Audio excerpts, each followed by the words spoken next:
कल को खो दिया था हमने आज को अच्छा बनाने के लिए, और आज को खो रहे हैं हम कल को अच्छा बनाने के लिए, और कल को अच्छा बनाने के लिए आज को भी क्यों बर्बाद कर रहे हैं। मैं आप सभी का मित्र जी अल बौद्ध आप सभी को नमो बुद्धाय। मित्रों, आज हम एक छोटी सी कहानी के माध्यम से ये समझने का प्रयास करेंगे कि व्यक्ति को अनावश्यक रूप से भविष्य की कल्पनाओं के आधार पर या भविष्य की चिंताओं के आधार पर वर्तमान को बर्बाद नहीं करना चाहिए, क्योंकि ये मनुष्य का जीवन और ये समय अनमोल है, फिर से वो लौट कर आने वाला नहीं है। धीरे धीरे आपकी उम्र भी ढलती है और जीवन भी समाप्ति की ओर पहुंचता है।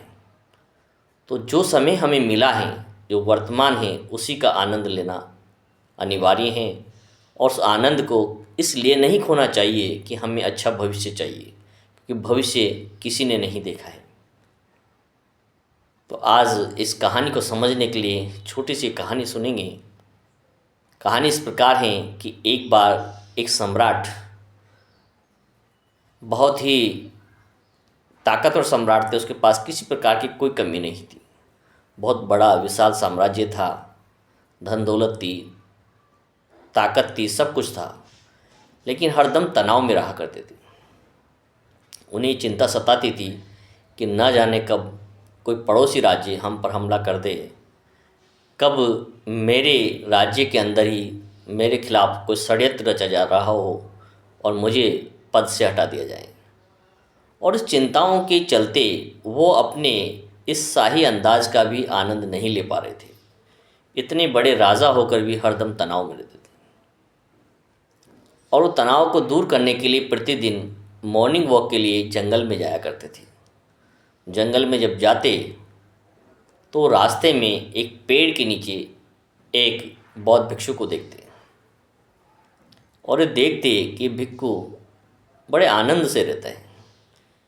कभी बड़े बड़े प्रवचन देता है, कभी ध्यान साधना में बैठा रहता है, कभी मंगल गीत गाता है, बहुत कथाएं सुनाता है, और इस व्यक्ति के चेहरे पर, मस्तिष्क पे कभी भी चिंता की कोई लकीरें नहीं, जबकि इस व्यक्ति के पास कुछ भी नहीं है। जंगल के अंदर पेड़ की छांव के नीचे बैठा रहता है, सर्दी के अंदर, बरसात के अंदर, सब ऋतुओं में। न इसके पास ओढ़ने के लिए अच्छे कपड़े हैं, न सोने के लिए अच्छे बिस्तर हैं, न कोई छाया है, छत है। फिर भी इतना प्रसन्न क्यों है? निरंतर वहाँ से प्रतिदिन सम्राट उन्हें देखता और एक लगाव बहुत भिक्षु से हो जाता। वर्षा ऋतु आने वाली होती है और वो भिक्षु के पास पहुँचते हैं, कहते हैं, हे भिक्षु, मैं अब आपको इस जंगल के अंदर पेड़ के नीचे नहीं रहने दूंगा। आप बहुत ही प्रतापी सन्यासी हैं, साधु हैं, भिक्षु हैं। मैं आपको आने वाली बारिश के समय में, इस दौर में बारिश का समय आने वाला है, मैं आपको यहाँ नहीं रहने दूंगा, और मैं आपसे निवेदन करता हूँ कि आप मेरे साथ मेरे महलों में चलकर रहें। इतना कहते ही भिक्षु तुरंत तैयार हो जाते हैं कि यस, क्यों नहीं, और तुरंत वो उस सम्राट के घोड़े पे बैठ जाते हैं और सम्राट से कहते हैं कि अब आप मेरे साथ साथ पैदल चलिए। सम्राट ये बात देखकर आश्चर्यचकित हो जाता है कि मैंने तो ये कल्पना ही नहीं की थी कितनी आसानी से भिक्षु मान जाएंगे। मैं तो सोच रहा था कि मुझे बार बार निवेदन करना होगा और हो सकता है मेरी बात को बिल्कुल न माने।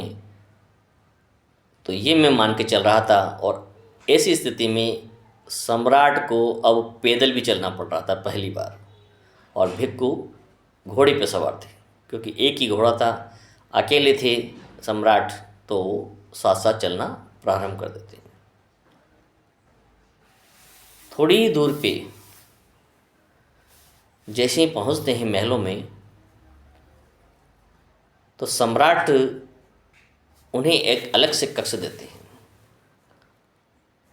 और कक्ष के अंदर उनकी सब व्यवस्था कर दी जाती है और बड़े नौकर चाकर उनके अगवानी में या उनके स्वागत के लिए, उनकी सेवा के लिए लगा दिए जाते हैं। धीरे धीरे सम्राट को भिक्खु से जलन होने लगती है, ईर्ष्या होने लगती है कि मेरे पास सब कुछ है फिर भी मैं तनाव में हूँ। मुझे कई प्रकार की समस्याएं हैं, राज दरबार देखना है, पड़ोसी राज्यों की समस्याओं को सुनना है, जनता की समस्या का समाधान करना है, और मेरे पास सब कुछ होने के बाद भी ये भिक्खु मुझसे अच्छे कपड़े पहनता है, मुझसे अच्छा भोजन करता है, मुझसे अच्छे वस्त्रों में रहता है और हरदम मस्त रहता है। तो उसे जलन होने लगती है जैसे तैसे, क्योंकि वो स्वयं लेके आए थे तो उन्हें बाहर भी नहीं निकाल सकते। और जैसे तैसे 6 माह का समय गुजरता है और 6 माह के पश्चात राजा साहब जो सम्राट हैं वो भिक्खु के पास पहुंचते हैं और मुझसे प्रश्न करते हैं कि भिक्खु मुझे बताइए कि आप में और मुझ में क्या अंतर है। मेरे पास बहुत कुछ धन है, सब कुछ सुविधाएं हैं और आपके पास कुछ भी नहीं है, फिर भी आप इतने प्रसन्न हैं और मैं इतना तनाव में हूँ। तो भिक्खु कहते हैं, हे राजन, इस प्रश्न का जवाब मैं आपको अभी नहीं बता सकता हूँ। इसके लिए आपको कल मेरे साथ इस महल से कहीं दूर चलना होगा। तो राजा साहब वापस अपने कक्ष में पहुँच जाते हैं, सो जाते हैं। लेकिन रात भर उन्हें इस बेचैनी के कारण कि ऐसा राजा मेरे अंदर और भिक्खु के अंदर क्या अंतर है कि उनके किसी प्रकार का कोई तनाव ही नहीं है और मैं तनाव में मरा जा रहा हूँ। इसी उधेड़-बुन में पूरी रात गुजर जाती है। प्रातः होते ही सम्राट भिक्खु के पास आते हैं और दोनों महल से बाहर निकल जाते हैं, बहुत दूर चले जाते हैं। लेकिन भिक्खु इस प्रश्न का उत्तर राजा को नहीं बताते हैं। राजा बार बार निवेदन करता है, हे भिक्खु, अब बता दीजिए, मेरा महल बहुत दूर रह गया है, तो अब हमें वापस भी लौटना है कि आप में और मुझ में क्या अंतर है। अंत में काफ़ी दूर जाने के पश्चात भिक्खु राजन को कहते हैं, सम्राट को कहते हैं, हे राजन, मैं वर्तमान में जीना चाहता हूँ और वर्तमान को ही अंतिम समय मानता हूँ और ये मान करके उस क्षण का आनंद लेता हूँ। मैं जिस समय जंगल में रहता था, पेड़ के नीचे सोता था, तब भी मैंने कभी अपेक्षा नहीं की कि मुझे अच्छे महल मिले, अच्छा भोजन मिले, और जो स्थिति मेरे पास थी उसी में मैं बड़े आनंद से रहता था। मैंने कभी कल्पना ही नहीं की कि मुझे इतनी शान शौकत चाहिए।